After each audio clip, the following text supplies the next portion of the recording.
দর্শক, বিপিএল এর উদ্বোধনী ম্যাচে সবচেয়ে আলোচিত কিংবা সমালোচিত বিষয় ছিল এনামুল হক বিজয়ের প্র্যাকটিস জার্সি পরে টসে আসা। আজকে যদি আপনি খেয়াল করে দেখেন, আজকের আলোচিত বলবো নাকি সমালোচিত সেটাও আপনি বলতে পারেন, যে আজকে চিটাগং কিংসে তাদের প্রথম ম্যাচ ছিল। তারা হেলমেট, এমন একটা হেলমেট পরে এসেছিলো যেখানে কাপড় দিয়ে মোড়ানো ছিল। তারপর আপনি মিরাজের টাইম আউটের আবেদন, সেটা আবার ফিরিয়ে নেওয়া, শামীম হোসেন পাটোয়ারি ব্যাটিং, মাহিদুল ইসলাম অঙ্কনের ব্যাটিং, এবং পরের ম্যাচে যদি আপনি দেখেন রংপুর রাইডার্সের যে দলীয় সাফল্য বা দলীয় পারফরমেন্সের ব্যাপারটা ছিল, সিলেটের সেই ভঙ্গুর অবস্থা এখনও আছে। আমরা দিনের সেরা 5টা বিষয় নিয়ে আলোচনা করবো, এবং প্রতিদিনের মতো আমি আছি মইনুল ইসলাম, এবং আমার সঙ্গে থাকছেন যে পুরো বিপিএল জুড়ে থাকবে ফয়সাল হাবিব, আজকেও আছেন। ফয়সাল হাবিব, শুরুটা করতে চাই একেবারে প্রথম ম্যাচ থেকে। আমরা যদি খুলনা এবং চিটাগং কিংসের ম্যাচটা দেখি, আমরা ওই যে প্রথম ম্যাচের কথা আমি বলছিলাম যে এনামুল হক বিজয় তিনি প্র্যাকটিস জার্সি পরে টসে এসেছিলেন। আমরা আসলে নর্মালি কোনো ধরনের প্রফেশনাল খেলাতে এই ধরনের ব্যাপারগুলো দেখা যায় না নর্মালি। আজকে যখন আবার বিপিএলে চিটাগং কিংস প্রথম ম্যাচ খেলতে নামলো, তারা এমন একটা হেলমেট যেখানে কাপড় দিয়ে মোড়ানো, এটা তো গ্রামের ক্রিকেটের মতো হয়ে যায়। বিপিএল এর আগে আমরা বেশ কয়েকবার দেখছি কালার করে নিয়ে আসা, অনেক ঝামেলা একটা ছিল। এইটার কি মনে হয় যে নতুন করে যে বিপিএল শুরুর কথা বলা হচ্ছে, আমরা কি আসলেই নতুন করে ফ্র্যাঞ্চাইজিগুলো ভাবতে পারছে, বা ফ্র্যাঞ্চাইজিগুলোকে ওই নতুনের সাথে মেলাতে পারছে নিজেদের? হ্যাঁ, ওই হেলমেটের ব্যাপারটা লাস্ট 2-1 বছরও দেখা গেছে, বা দেখা যায় বিশ্বের অন্যান্য লিগেও দেখা যায়, কিন্তু সবাই যে হেলমেটে কাভার পরে আসছে এমনটা দেখা যায় না। চট্টগ্রামের আজকে ব্যাপারটা বেশি খারাপ লাগছে, কারণ কারোই আসলে টিমের যে প্যাড, টিমের কালারের প্যাড বা টিমের কালারের হেলমেট কারোই ছিল না। সো এটা সম্ভবত টিম থেকেই প্রোভাইড করা হয়নি। হতে পারে টিম অর্ডার দিছে, তাদের প্যাড, হেলমেট যা যা লাগবে অর্ডার দিছে, গ্লাভস যা যা লাগবে অর্ডার দিছে, এখনও আসেনি। তার জন্যই হয়তো বা এমন একটা কাভার পরে নামছে হেলমেটের উপর। কিন্তু আমার প্রশ্ন হলো, এখনও আসবে না কেন? আপনি তো অনেকদিন আগে একটা টিম নিয়েছেন, আপনার ড্রাফট হয়ে গেছে অক্টোবরের। টিম আপনি অনেকদিন আগে নিচ্ছেন, আপনার ড্রাফট হয়েছে অনেকদিন আগে, আপনি আপনার খেলা কবে থেকে শুরু সেটা আপনি জানেন অনেকদিন আগে থেকে। হ্যাঁ, আপনি মাঠের বাইরে এক্স্যাক্টলি, আপনি মাঠের বাইরে মাঠ গরম করতেছেন, মাঠের ভেতর আপনার প্লেয়ারদের দেখতে সুন্দর লাগতেছে না, দেখতে কুৎসিত লাগতেছে সামহাউ। সো এটা তো আপনার দলের ব্র্যান্ডিংয়ের জন্য ভালো নয়। আপনি আজকে ফেসবুকে ঢুকে দেখেন, যে যেখানে যেভাবে পারতেছে চিটাগং কিংসকে নিয়ে হাসি ঠাট্টা করতেছে। এই দলটা বিপিএল খেলতে আসছে 11 বছর পরে, 2013-তে লাস্ট তারা খেলছিল, 11 বছর পরে বিপিএল খেলতে আসছে। এই দলের মালিক কোনো একটা প্ল্যাটফর্মে গিয়ে ইন্টারভিউ দিছে, আমি গত 10 বছর একা একা দল বানাইতাম, ফ্যান্টাসি ক্রিকেট বা ফ্যান্টাসি টিমের মতো, এটা আমরা খেলি আসলে। হ্যাঁ, তো এটা তার মানে উনি ক্রিকেট এনথুজিয়াস্টিক, উনি ক্রিকেট ভালোবাসেন, উনি মন থেকে চান বিপিএল দল ওন করতে। আপনি যদি আসলেই তা চান, তাহলে আপনার দলের কিটের কেন এই অবস্থা হবে? সো এইটা তো একটা সাংঘর্ষিক যাচ্ছে। একটা হেলমেটের দাম বা একটা প্যাডের দাম খুব বেশি নয়। আপনি যে টাকা দিয়ে দল চালাচ্ছেন, যে টাকা দিয়ে আপনি প্লেয়ারদের অ্যাকোমোডেট করতেছেন হোটেলে, যে টাকা দিয়ে আপনি 40 দিনের টুর্নামেন্টে মাঠে নামার সাহসটা করিয়েছেন, একদিনের খরচ, এক্স্যাক্টলি, যে টাকা নিয়ে আপনি 40 দিনের টুর্নামেন্টে মাঠে নামার সাহস করেছেন, সেখানে এই টাকা কিছুই না। আমি বলবো এটা সিম্পলি ইচ্ছার অভাব, অথবা হয়তো বা পাশ থেকে কেউ বলছে ভাই এমনি কাভার পরা দিলেই হবে।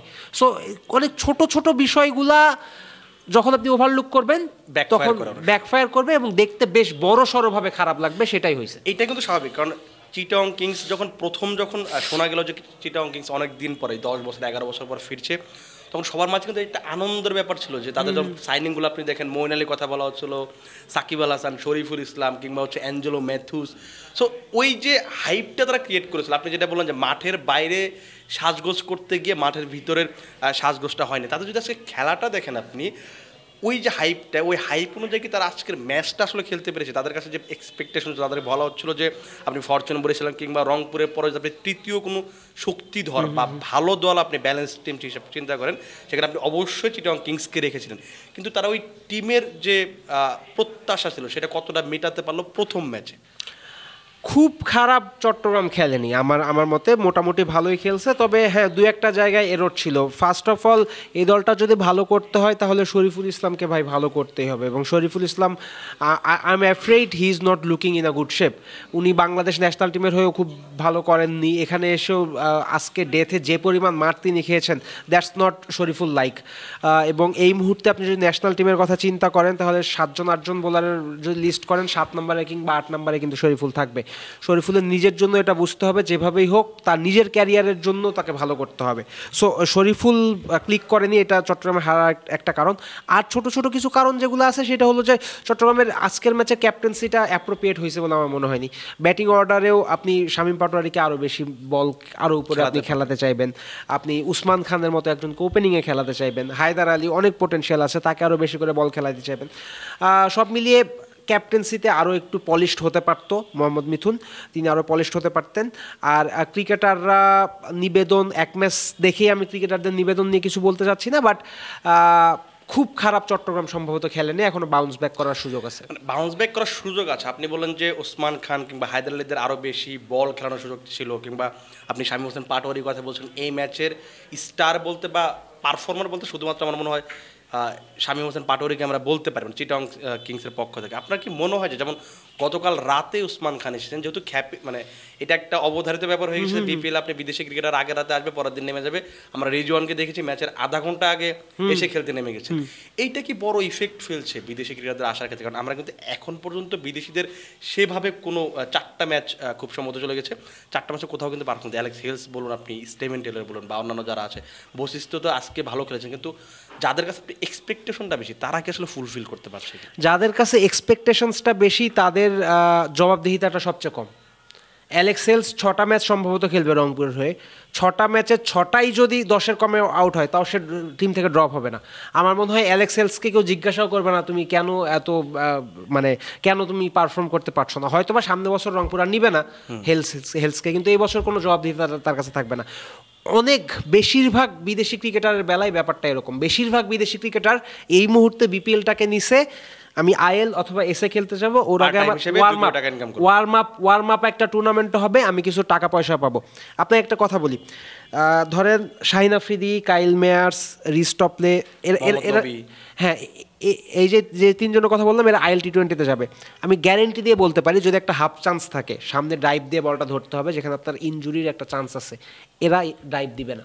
কিন্তু যে বললেন উইলিয়াম বশিষ্ঠ বা আরও এরকম নামিবিয়ার একজন প্লেয়ার আছে মনে হয় ঢাকা দলের, এক্স্যাক্টলি এরকম ছোট, হ্যাঁ এই যে বিশেষ করে বশিষ্ঠর কথা, 5 বছর পরে তিনি 50 পাইলেন, নেপাল থেকে খেলে আসছে, তার দেশে বিগ ব্যাশ চলতেছে, সে দল পায়নি, সে বিপিএল আসছে, তার মধ্যে নিবেদনটা বেশি থাকবে। সে বাউন্ডারিতে যাচ্ছে, ড্রাইভ দিয়ে বলটা বাঁচাবে, 3 রান হইলেও 1 রান সে বাঁচাবে, সেই সুখটা সে পাবে। খুলনা দল যদি তাকে হোমলি ভাইবটা দেয়, সে খুলনার জন্য সব কিছু দিয়ে দিতে পারবে, যেটা আপনি বড় প্লেয়ারগুলোর কাছে পাবেন না। এবং বছর বছর বিপিএলে এটাই হয়ে আসতেছে। আমি কালকেই, আমার প্লেয়ারের নাম মনে নাই, আমি দেখেছি সামনে বলটা ড্রপ হয়েছে, ক্যাচের জন্য যেতে পারতো, যায়নি সে। আমার মনে হয় অনেক বিদেশি বিপিএলে গা বাঁচিয়ে খেলে, দলের প্রতি যে টান, এই দলটা আমার, এটা তারা আমার মনে হয় না খুব বেশি ফিল করে। এইটাতে তো দলের সবচেয়ে বেশি লস হচ্ছে, কারণ হচ্ছে আপনি আপনার গুরুত্বপূর্ণ জায়গাগুলোতে ওই বিদেশিদের আপনি বিবেচনা করছেন। আপনি ওপেনিং যদি বলেন বা অন্যান্য যে জায়গাগুলো, আপনি ডেথ ওভারের কথা বলেন, বোলিংয়ে, তাদেরই তো আপনি বিবেচনা করছেন। তারা যদি এরকম করে তাহলে তো আসলে বিপিএল ফ্র্যাঞ্চাইজির আসলে কোন পথে হাঁটা উচিত, বা হাঁটলেও আসলে কি করা থাকবে? আমি আসলে আপনাকে কি প্রশ্ন করবো, কারণ যে আপনি যা হাঁটবেন আপনার তো আসলে বিকল্পও নেই, এটা একটা বড় সমস্যা। না, এখানে একটা ব্যাপার আছে, বিকল্প নাই এইটাও আমি কমপ্লিটলি সম্ভবত সাপোর্ট করবো না। ব্যাপারটা কি, এই যে বললেন দলের লস, দলের মালিকরা কি এটা রিয়েলাইজ করে যে আমার লস? আমার মনে হয় না দলের মালিকরা রিয়েলাইজ করে, আমার মনে হয় না। কারণ এইটা যদি বুঝতো, আমি একটু ইন্টারাপ্ট করি, সেটা হচ্ছে এটা যদি বুঝতো, আপনি তো অবশ্যই ড্রাফট থেকে আপনি 2 জন ক্রিকেটার নেবেন, সেটার একজন হবেন লাহিরুস আমারকুন এবং একজন সাদ নাসিম। এটা তো ওই দলের কথা তো আমি বাদই দিলাম।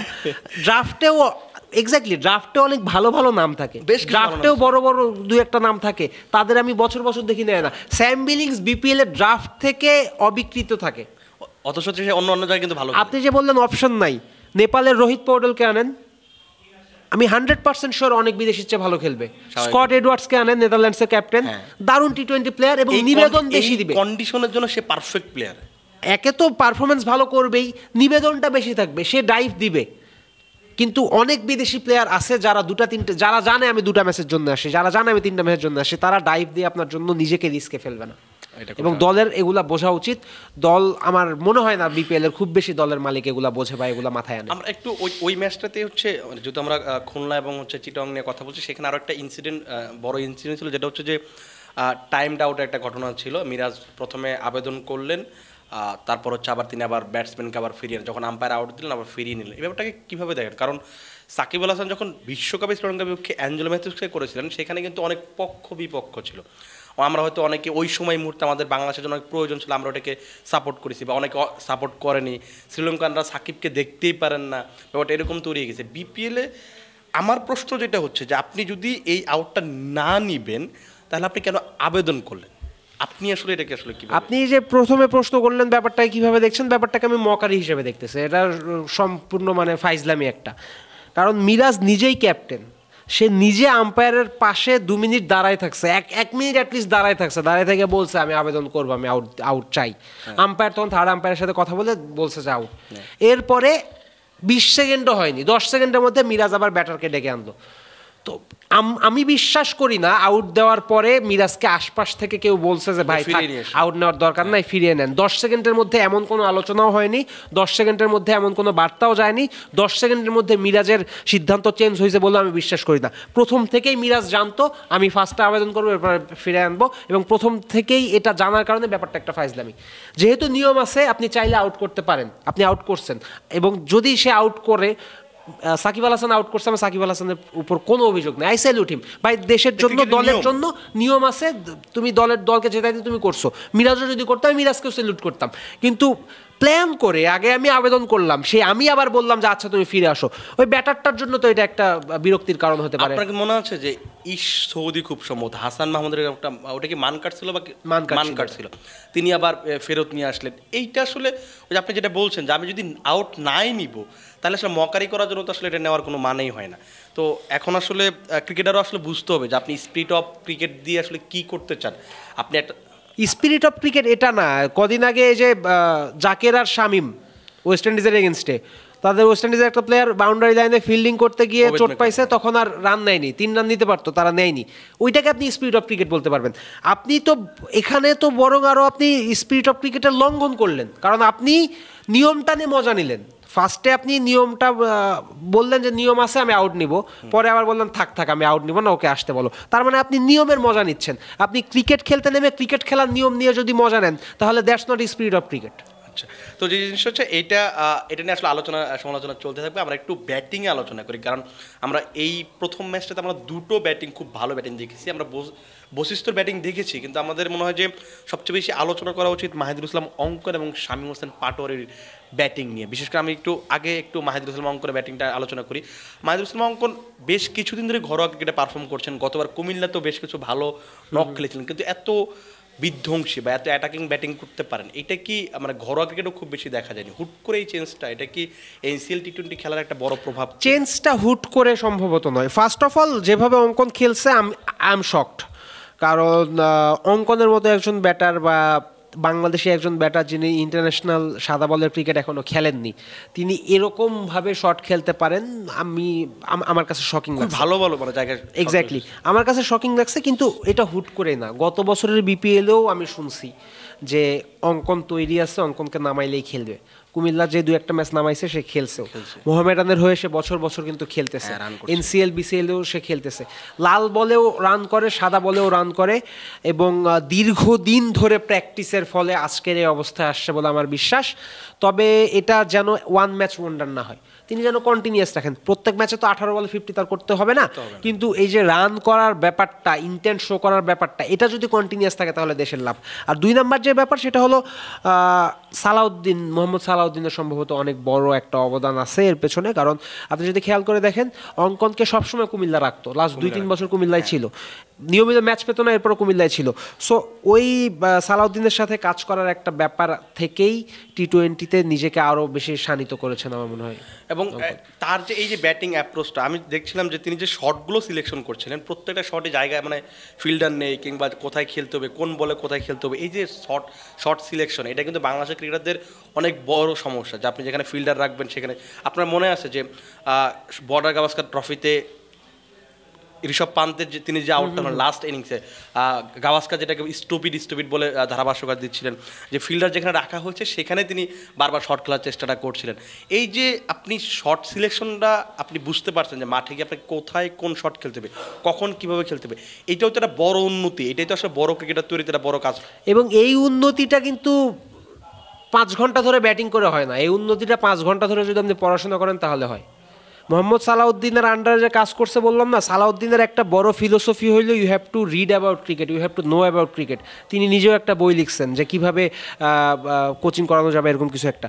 সো যে প্লেয়ার যত বেশি ক্রিকেট নিয়ে জানবে বা পড়বে, সে প্লেয়ারের মাথা তত বেশি খুলবে, সে প্লেয়ার মাঠে গিয়ে তত ভালো মতো তত সঠিক সিদ্ধান্ত নিতে পারবে।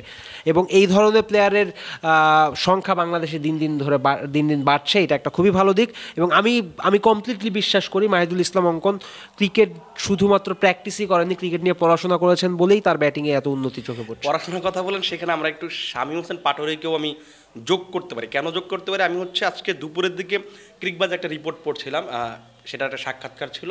শামীম হোসেন পাটোয়ারি নিজেই বলছিলেন যে তিনি তার এই যে এখনকার ব্যাটিংটা, আপনি যদি লাস্ট 1 বছরের ব্যাটিংটা একটু দেখেন, এর আগে তিনি একটা দুটো 6 মারতেন, তারপর আউট হয়ে যেতেন, মানে ওই কনসিস্টেন্সিটা ছিল না। কিন্তু আপনি যদি লাস্ট 1 বছরে দেখেন, অস্ট্রেলিয়াতে এইচপি খেললো, তারপর এই দলের হয়ে যে ম্যাচগুলো খেলেছে, লাস্ট ওয়েস্ট ইন্ডিজ সিরিজে দুটো ইনিংস খেলেছেন, দুটো ইনিংসে কিন্তু খুবই কার্যকরী ইনিংস। এবং 15 বলে 20 বলে যে রানগুলো করছিলেন, এটা একটা বড় প্রভাব ছিল। আজকেও যে ম্যাচটা তিনি খেলেন, দলটা একেবারে তখন তলানিতে, সেখান থেকে আসলে কোনো আশাই নেই চিটাগং কিংস। সেখান থেকে তিনি 78 রানে একটা ইনিংস খেলেন। এখন একটা সময় মনে হচ্ছিল যে চিটাগং কিংস ম্যাচটা বেরও করতে পারেন, শামীম পাটোয়ারি সেই ম্যাচটা জিতিয়েও নিতে পারেন। আপনি তার ব্যাটিংটা নিয়ে কী বলবেন? আমি এরপর অন্য একটা জিনিস যোগ করবো। পাটোয়ারির ব্যাপারটা আমি একটা ছোট্ট গল্প শুনাই। এশিয়া কাপে তো পাটোয়ারি খেলছিল, যেটা পাকিস্তানে আফগানিস্তান এগেনস্টে ম্যাচ খেললো, ফার্স্ট বলে সম্ভবত 6 মারছিল একটা পাটোয়ারি। ওই এশিয়া কাপ চলাকালীন সময়ে পাটোয়ারি সম্পর্কে দলেরই আরেকজন সিনিয়র ক্রিকেটার আমাকে বলতেছিল যে ও পাগল, ও একটা পাগল, ও মাথা ঠিক নাই, কিন্তু ম্যাচ জিততে হলে, ট্রফি জিততে হলে আপনার ওর মতো পাগলই দরকার।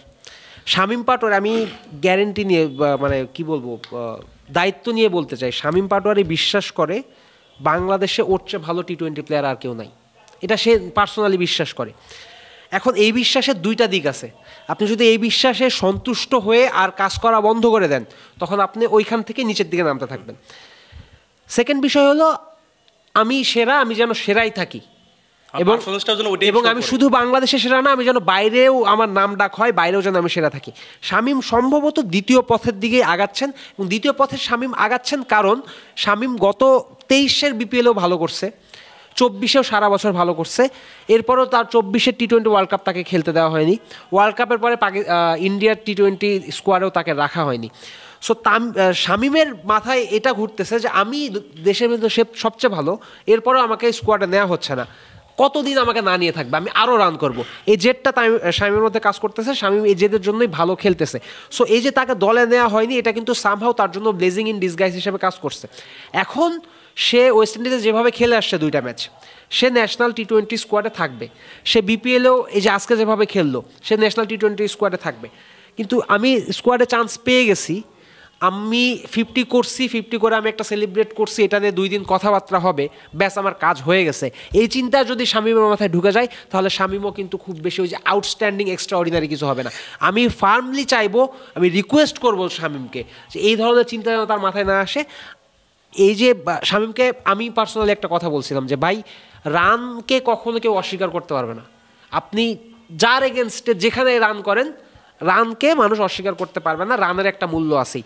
এটা যদি সে মাথায় রাখতে পারে, সে যদি এই 6 সাথে ব্যাট করতে নেমেও সর্বোচ্চ রান গেটারদের সেরা 5-এর মধ্যে থাকা সে টার্গেট করে, দল হারতেছে হারুক, ভালো কথা, আমি আমার মতো করে খেলবো, দলকে জেতানোর চেষ্টা করব, দল জিতলে আমি নট আউট থেকে দলকে জেতাবো, এই ধরনের চিন্তা যদি তার মাথায় থাকে, তাহলে in Shamim we can get a world class টি-20 প্লেয়ার। এবং সে যে কাজ করছে, আমি যেটা শুরুতে একটু বলতে চেয়েছিলাম, যেটা হচ্ছে যে ক্রিকবাজের কথা বলছিলাম, সেখানে তিনি নিজে কোট করেছেন যে তার যে ব্যাটিংয়ের উন্নতিটা, বা এখন যে তিনি সব দিকেই শট খেলতে পারেন, মানে সব কী বলে আনঅর্থোডক্স শটগুলো খেলতে পারেন, সেটা একটা বড় কারণ হচ্ছে তিনি ইউটিউবে এবি ডিভিলিয়ার্সের ব্যাটিং দেখে দেখে শিখেছেন। এবং তিনি মনে করেন যে ওই কারণেই তার যে এখন ব্যাকলিফটটা ভালো হচ্ছে, কিংবা সব জায়গায় শট খেলতে পারছেন। এই যে শেখার, আমরা যে একদম শুরুতেই বলছিলাম যে শেখার আগ্রহটা, এটা আপনি বললেন যে দিনকে দিন বাড়ছে। শামীম এখন তার মধ্যে অন্যতম উদাহরণ হয়ে উঠবে কিনা? হ্যাঁ এবং এইটা উনি আমাকেও বলছে, শামীম পাটোয়ারি আমাকেও বলছে যে ভাই আমি অনেক প্লেয়ারদের ব্যাটিং হাইলাইটস সবসময় দেখতে থাকি ইউটিউবে।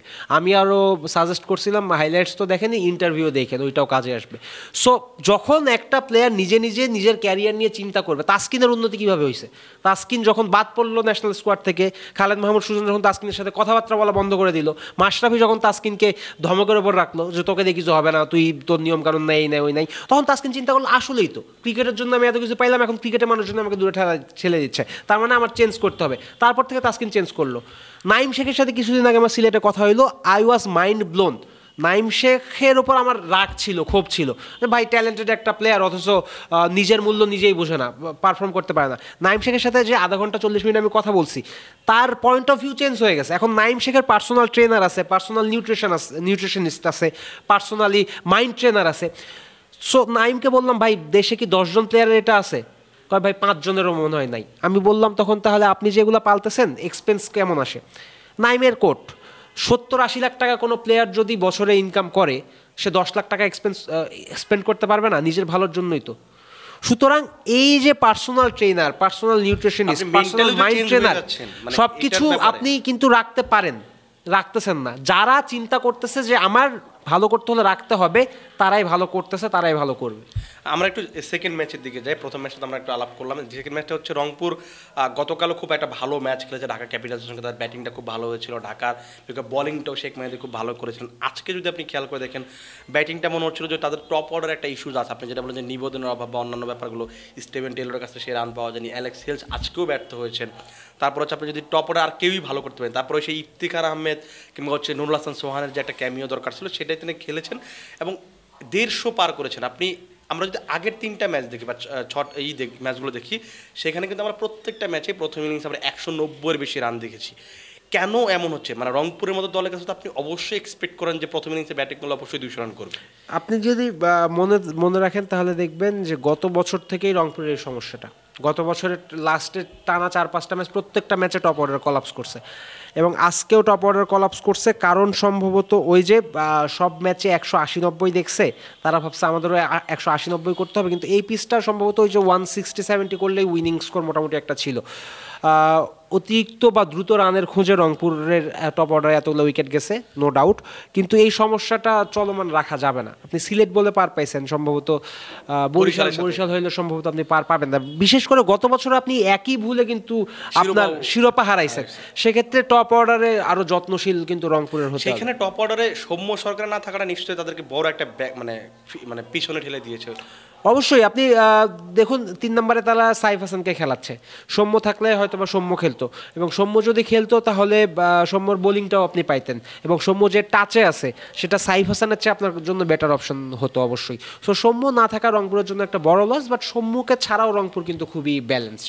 সেখানে কি আপনার মনে হয় সাইফের কথা বলছেন, সেখানে কি কালকে মিকি আর্থার বলছিলেন যে আজিজুল হাকিম তামিম নামে একটা ছেলে আছে, আপনি যত এনসিএল কাভার করেছেন আপনি ভালো করে জানেন যে কেমন ব্যাটিং করতে পারেন, আপনি প্র্যাকটিস কাভার করেছেন রংপুরের, তার যে তিনি যে ধরনের টাচে আছেন তাকে কি ট্রাই করা যেতে পারে কিনা? তাহলে হতে পারে, আমার মনে হয় পরের ম্যাচেই হেলস আর তামিম হয়তো ওপেন করতে নামবে, স্টিভেন টেইলরকে হয়তো বা 2-1 ম্যাচ বসাবে তারা। এই যে রংপুরের কিন্তু আমরা যদি লাস্ট কয়েক বছরে দেখি 2017 সাল থেকে যদি একটু খেয়াল করে দেখি, প্রত্যেক বছরই অনেক বড় বড় তারকা ছিল। আপনি যদি এইবার দেখেন, এইবার মনে হয় যে হিলসি বড় তারকা কিন্তু তিনি রান পাচ্ছেন না। এইবার এই যে বড় তারকা না কিনেও যে একটা ভালো এবং ব্যালেন্স টিম করা যায়, সেটা তো তারা মানে মাঠের বাইরে কাজ করলে বা ক্রিকেটের সাথে থাকলে যে মাথাটা পরিষ্কার থাকে, সেটা একটা বড় নমুনা কিনা। অবশ্যই আমি ইনফ্যাক্ট একটা প্যাকেজ করছিলাম যে গতবারের চেয়েও আমার কাছে মনে হয়েছে এইবার রংপুরের স্কোয়াড আরও বেশি ব্যালেন্সড, কারণ যারা যারা এবার রংপুরে আসছে সব ম্যাক্সিমাম অফ দেম হেলস বাদে বাদবাকি সবাই কিন্তু মোটামুটি পুরো টুর্নামেন্টেই থাকবে, স্টিভেন টেইলর তার জন্য জিএসএল ভালো করছে। চট্টগ্রাম বা সিলেটে বা ঢাকাতেই দেখবেন স্টিভেন টেইলর কিন্তু খেলে দিবে, কারণ পিচ এবার ভালো, এবং মিডিল অর্ডারে খুশদিল ইফতেখার দুজনের চেয়ে ভালো প্লেয়ার আপনার হতেই পারে না। যত বড় বিপিএল হবে না, যত বড় নামই আপনি আনেন, আপনি ইফতেখারের কাছে রান পাবেন, খুশদিলের কাছে 4 ওভারে 30 রানের উপর খুশদিল দিবে না। 10 রান দিছে খুশদিলের 4 ওভারে 30 রানের উপর নেওয়ার মতো ব্যাটসম্যান বিপিএল এ নাই। সুতরাং গ্রেট পিক। গত 2 বছর যদি আপনি দেখেন, রংপুরকে প্লে অফ পর্যন্ত নিয়ে যায় এক দল, প্লে অফে এসে একেবারে নতুন এক সেট বিদেশে এসে খেলে। স্যাম বিলিংস মাত্র 1 ম্যাচের জন্য আসছিল, ডাক মেরে চলে গেছে। নিকোলাস পুরান পরপর 2 বছর 1 ম্যাচ 2 ম্যাচের জন্য আসছে, বাদ চলে গেছে। গত বছরের আগের বছর পুরো টুর্নামেন্ট আজমতুল্লাহ ওমরজাই ভালো খেলছে, প্লে অফে ওমরজাইকে বসে ডোয়াইন ব্রাভোকে নামাই দিয়েছে রংপুর, প্লে অফে তারা হারছে। আমার মনে হয় এবারই রংপুরের গত 3 বছরের মধ্যে বেস্ট চান্স চ্যাম্পিয়ন্স ট্রফি জেতার, এবং হিসাব নিকাশ করে যে তারা এটা করছে। আপনি যদি দেখেন ওমরজাই তাদের থাকে সবসময়, গত 2 বছর ধরে ছিল। ওমরজাই নাই, ওমরজাইয়ের বদলি কে হইতে পারে? কার্টিস ক্যাম্পারকে কিন্তু তারা নিছে, একই রকম রোল, যদিও কোয়ালিটি একই না, ওমরজাই ক্যাম্পারের কোয়ালিটি রোল কিন্তু একই। হেলস চলে যাবে, হেলস চলে গেলে কে আসবে? একটা আপনার বিদেশি ওপেনার লাগবে, সাদিকুল্লাহ আতাল কিন্তু আসবে। সো কখন কে আসবে, কখন কাকে দিয়ে কিভাবে খেলাবো, কখন কাকে দিয়ে কিভাবে খেলাবো, এই হিসাব নিকাশটা রংপুর করছে। এই হিসাব নিকাশের ক্ষেত্রে আপনি ক্যাপ্টেন সোহানকে কিভাবে দেখবেন? কারণ হচ্ছে যে অধিনায়ক সোহানকে নিয়ে কিন্তু অনেক বেশি প্রশংসায় বলা চলে, যে কয়েক বছর ধরে ঘরোয়া ক্রিকেটে তিনি শেখ জামাল হয়ে তিনি শিরোপা জিতেছিলেন, তারপর রংপুরের হয়ে তিনি ফাইনাল খেলেছেন, সেমিফাইনাল খেলেছেন, এবার লাস্ট এনসিএলে তার দল কোয়ালিফায়ার খেলেছে, তিনি রান করেছেন। এই দুটো ম্যাচও যদি আপনি দেখেন, কালকাটা 25 রানে ক্যামিয়ে ছিল, আজকে 24 বলে একটা 41 রানে নিয়েছিল। ওইটা কি খুব বেশি ইম্প্যাক্ট ফেলছে কিনা, যে অধিনায়ক যখন পারফর্ম করে বা অধিনায়ক যখন এই 5 নাম্বার 7 নাম্বার এসে যখন 100 রানের ম্যাচটাকে 150 নিয়ে যায়, সেটা আসলে কীভাবে করছে? রংপুরের সাথে সোহানের সম্পর্কটা দুর্দান্ত একটা সম্পর্ক, এবং এই সম্পর্কটা এক্সাম্পল হওয়া উচিত দেশের ক্রিকেটে, এবং এই ধরনের সম্পর্ক আরও কিছু কিছু ক্রিকেটারের থাকা উচিত। কেমন আমি বলি, একটু অ্যাড করি আপনাকে জাস্ট আরও একটু হেল্প করার জন্য।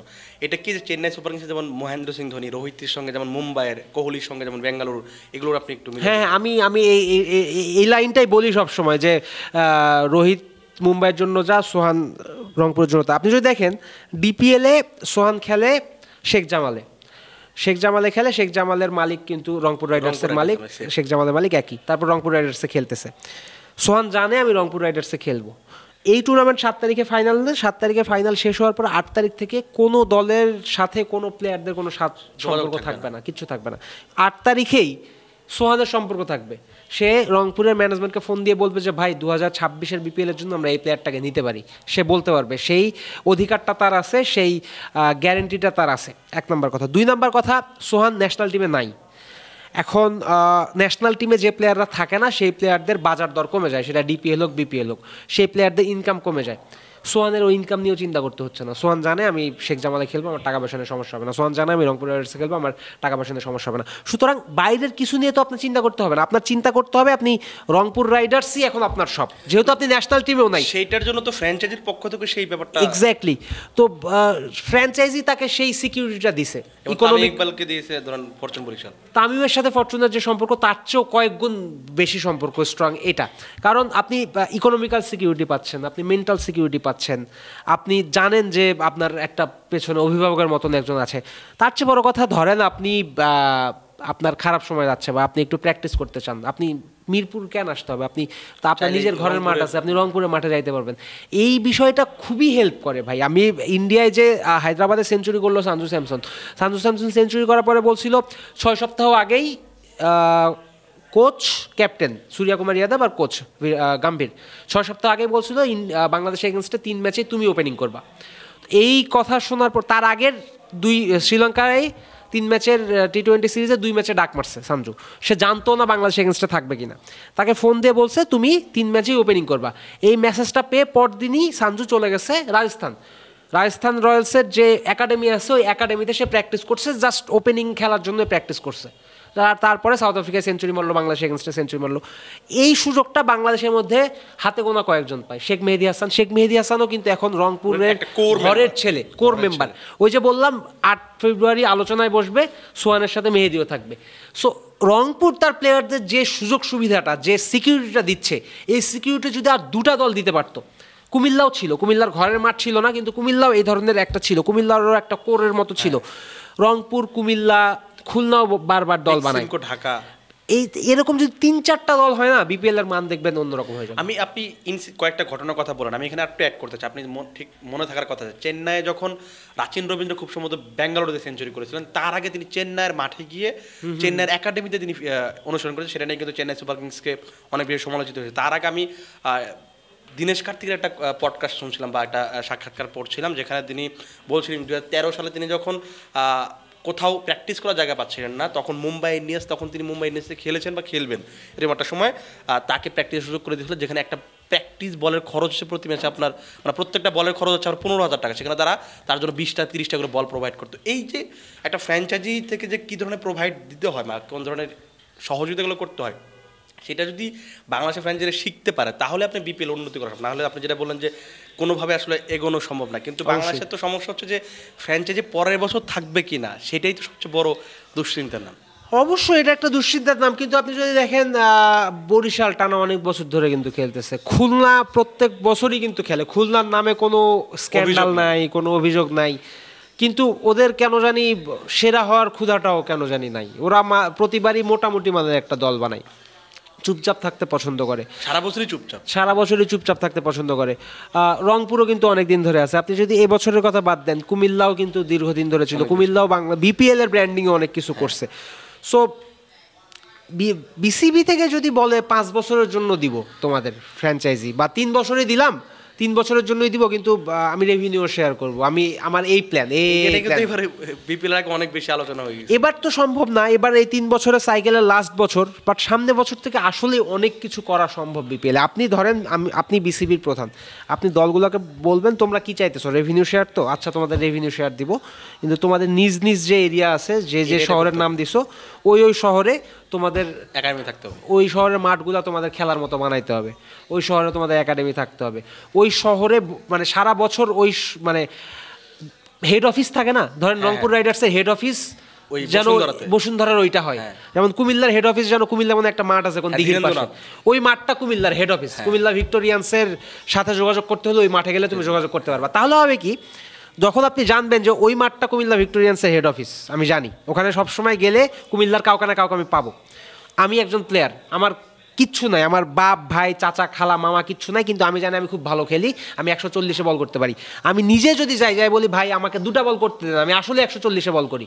এইভাবেও অনেক প্লেয়ার উঠে আসে, গল্প আছে। এবং আইপিএলে কিন্তু ট্রায়ালগুলো এইভাবেই হয়, হ্যাঁ, আপনি একাডেমিতে ট্রায়াল দিতে আসে, আপনি পুরো মানে দেশে থেকে খুঁজে বের করবেন যে কারা কারা ভালো করতে পারে, কাদেরকে নেওয়া যেতে পারে, তারা ট্রায়াল দিবে, দেখবেন, তারপর আপনি ড্রাফট থেকে বা নিলাম থেকে দলে নেবেন। এই পলিসি এবং এটাই স্ট্যান্ডার্ড প্র্যাকটিস, এইটা আসলে হওয়া উচিত। আমরা একটু যে ফ্র্যাঞ্চাইজির কথা বলছিলাম, আপনি যদি সিলেটকে নিয়ে কথা বলেন, প্রথমবার যখন তারা বিপিএল আসলো জাস্ট 2 বছর আগে, 22 সালে, খুব না 23 সালে প্রথমবার যখন তারা খেললো, তারা ফাইনাল খেললো, ফরচুন বরিশালের বিপক্ষে হারলো, তো ওইবার দেখে মনে হচ্ছিল যে মাঠে এবং মাঠের বাইরে দারুণ একটা দল আসতে যাচ্ছে। কিন্তু আপনি যদি লাস্ট 2 বছর দেখেন, গত বছর এবং এই বছরের শুরুটাও যদি দেখেন, এই যে হারিয়ে যাওয়ার প্রবণতা, সেটা কি তাদের মাঝে দেখা যাচ্ছে কিনা, যে আমি পরের বছর হয়তো থাকবো না, যে আমার বাকি টাকাগুলো তুলতে আসলাম, ঠিক আছে এই বছর খেলে চলে যাবে, সব দিক দিয়ে হারিয়ে যাওয়ার প্রবণতাটা দেখা যাচ্ছে। কারণ আপনি যদি দেখেন 23-এ তাওহিদ হৃদয় তাদের সবচেয়ে ভালো স্টার প্লেয়ার, স্টার পারফর্মার, পরের বছর তারা হৃদয়কে রাখতে পারলো না। তারপরে গতবার শান্ত তাদের দলে ছিল, শান্তকে ক্যাপ্টেন্সি দেয়নি, শান্ত খুব ভালো খেলেওনি, ঠিক আছে, এবার তারা শান্তকেও রাখেনি, কিন্তু শান্তকে ফর্মের জন্য সিলেট রাখেনি, এটা আমার খুব একটা বিশ্বাস হয় না আমার, কারণ শান্তর চেয়ে ভালো মানের বা শান্তর চেয়ে বড় নামের কোনো প্লেয়ার তো আপনার নাই। সো গতবার থেকেই শুরু হয়েছে, এবারও একটা ম্যাচ দেখে আমার মনে হচ্ছে সিলেট একটু জোড়াতালি দিয়ে চলতেছে, বা প্রথমবার তারা যে হাইপটা নিয়ে আসছিল, যেই আশাটা মানুষজনকে দেখাইছিল, সিলেটের মানুষ খুশি হয়েছিল যে অনেকদিন পর সিলেট একটা দল পাওয়া, প্রথমবারের মতো সিলেট একটা ভালো দল পাইছিল ভাই, অনেকদিন পর না, সিলেট কখনো ভালো দল পায়নি, প্রথমবারের মতো সিলেট এমন একটা দল পাইছিল যারা জেতার জন্যই মাঠে নামে। এবং আপনি যদি সিলেটের 5টা ম্যাচ যদি ওই মাঠের ম্যাচগুলো দেখেন, প্রত্যেকটা হাউসফুল, সিলেটের খেলা মানে হাউসফুল।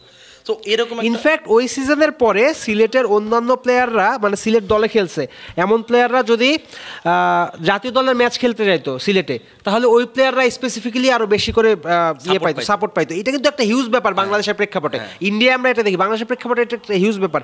সুতরাং এক সিজন খেলেই সিলেট একটা বিশাল বড় ফ্যান বেস পেয়ে গেছিল, ধীরে ধীরে সিলেট সেটা হারাচ্ছে, এবং সিলেটকে ফোকাসড মনে হচ্ছে না, যে ট্রফি জেতার প্রতি ফোকাস তেমনটা মনে হচ্ছে। আপনি আপনার আগের কথা থেকে, মানে আগের আরেকটা জিনিস থেকে একটু টানবো, যেটা হচ্ছে আপনি বললেন যে রেভিনিউ শেয়ারের একটা ব্যাপারটা, সেটাতে কি এমন যদি হয়, মানে আমিও নিশ্চিতভাবে এরকম চিন্তা করছিলাম যে আপনি যদি একটা ফ্র্যাঞ্চাইজি ধরেন খালেদ মাহমুদ সুজন একদিন বলছিলেন যে একটা বিপিএল খেলতে হলে আপনাকে অন্তত 15 থেকে 20 কোটি টাকা খরচ করতে হয় মিনিমাম, এটা আপনি করতেই হবে আপনাকে।